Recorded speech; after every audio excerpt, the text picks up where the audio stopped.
what's going to happen. I'm going to read this, and you're going to listen. You're going to stay on the line, and you're not going to interrupt. You're not going to speak for any reason. Some of this you know. I'm going to start at the top of the page.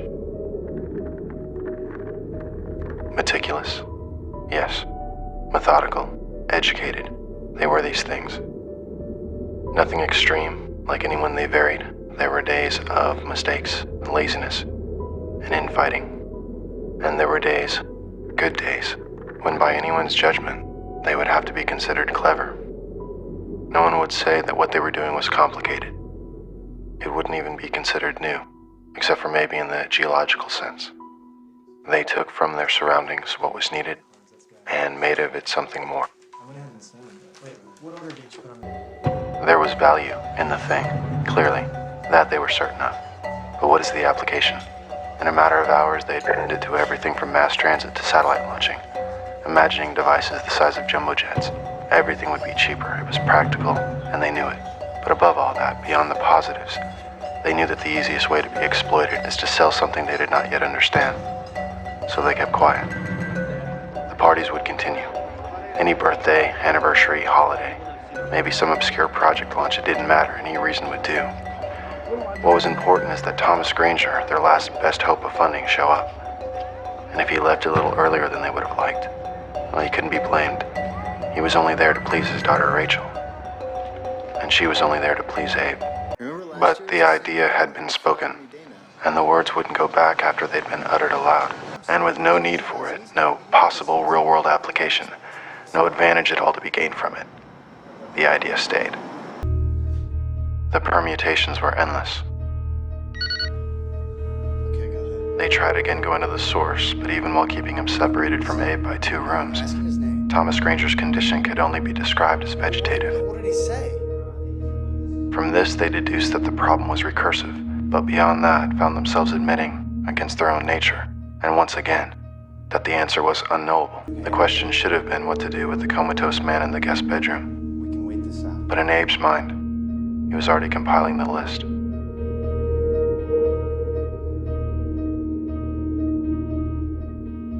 2 milligrams of oral triazolam every 7 hours induces a safe sleep state and a minimal metabolic rate. At this continued state of rest, the human body breathes 0.3 liters of oxygen a minute, or roughly 2,000 liters in 4 days. A Class E oxygen tank holds 625 liters.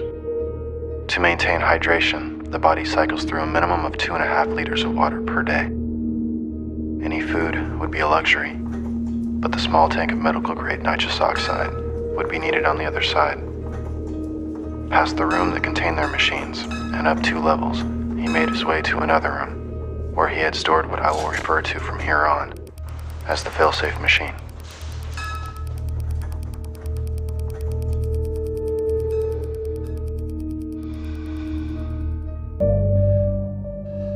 At this point, there would have been some discussion. Abe would, of course, want to know how. Aaron would have to explain all about the storage manifest and how it showed 2 rooms under the name Abram Turger. Then Abe would need to know how. Aaron would explain that when he went up there and found the failsafe running, he knew exactly what it was.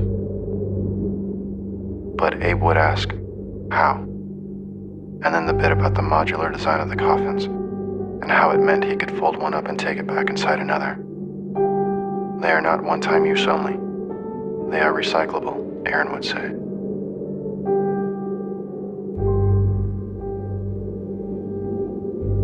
How? Abe would ask. And Aaron would describe how simple things become when you know precisely what someone will have for breakfast, even in a world of tamper-proof lids.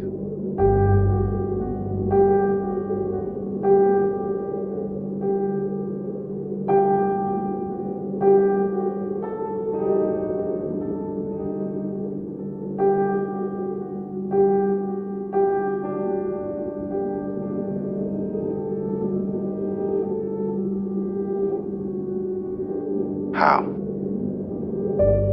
And that's where I would have entered the story. or exit it, depending on your reference. Because when Aaron came back the second time, it wasn't so easy. He wasn't expecting me to put up a fight, and by that time he was too exhausted to take me. But for reasons that are only evident to me now, I understood that he simply wanted it more, that he just had more invested. So I left. He had already performed the task, as I had intended to, of recording the conversations of the day just in case. Through that earpiece, he had a 3-second lead on the world. He had but to speak aloud the words that came into his head, and those around him would fall in line. I can tell you with certainty what I did that night when it was my turn. But I think it would do little good, because what the world remembers, the actuality, the last revision is what counts apparently. So how many times did it take Aaron, as he cycled through the same conversations, lip-syncing trivia over and over? How many times would it take before he got it right? 3, 4, 20. I've decided to believe that only one more would have done it. I can almost sleep at night if there's only one more. Slowly and methodically, he reverse engineered a perfect moment. He took from his surroundings what was needed and made of it something more.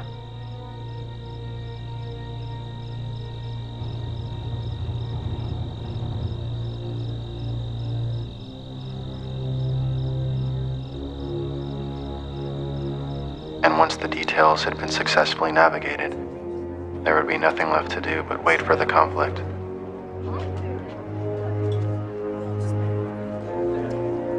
Maybe the obligatory last-minute moral debate, until the noise of the room escalates into panic and background screams as the gunman walks in. And eventually he must have got it perfect, and it must have been beautiful with all the praise and adoration he had coming. He had probably saved lives after all. Who knows what would have happened if he hadn't been there?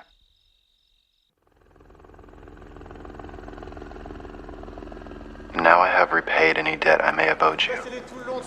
You know all that I know. My voice is the only proof that you will have of the truth of any of this. I might have written a letter with my signature, but my handwriting is not what it used to be. Maybe you've had the presence of mind to record this. That's your prerogative. You will not be contacted by me again. Good morning. Every half meter, placez-les chaque demi-mètre, everywhere, partout, everywhere. And if you look, partout. you will not find me.